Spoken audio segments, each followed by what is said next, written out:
Many a times people come and ask me, Sundar, can my ongoing project be taken for design thinking? My response would be, okay, to some extent, but more than your ongoing project where you have clear-cut defined requirements, the best candidate for any design thinking process would be wicked problems. Wicked problems? What do you mean by wicked problems? Can you throw some light on it? Yes. Today in this episode, I am going to explain you what wicked problem is, and I will also explain the characteristics of wicked problems. Wicked problems are problems that are difficult to solve or impossible to solve because of incomplete, contradicting and changing requirements which are difficult to recognize. The term wicked refers to the resistance for resolution rather than evil. This phrase, wicked problem, was existing in social science. Way back in 1967, two gentlemen, Horst Rittel and West Churchman, these two people have brought it to light when they referred to this term in Management Science Journal. There are few characteristics for wicked problems, and today I am going to highlight three of them. Number one, uncertainty. As a solution vendor, you may not know what kind of solution you want to offer to your customer. In fact, more than identifying a solution, identifying the problem itself will be a big question because the scope, jurisdiction, everything will be uncertain. So in a wicked problem, the scope is very difficult to define. The end customer himself may not be aware what he wants and hence would be unable to come out with clear-cut requirements. In absence of requirements, as a solution provider, you will not be able to offer what they want. So this is the prime characteristics of any wicked problem. The second one is dynamic complexity. Many times, a problem, if it is not attended, the complexity or nature of problem will remain so for at least for some decent period of time.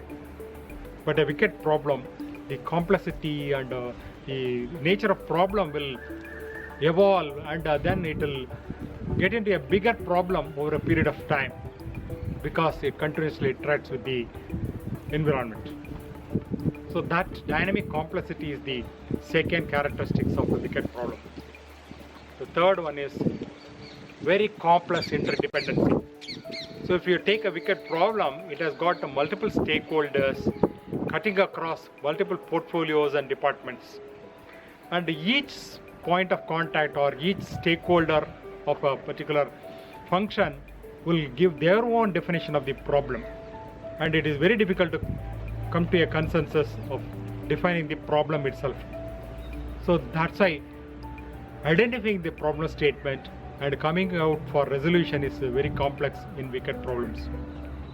If you want to understand or if you want an example for a wicked problem, the obvious example would be the coronavirus problem.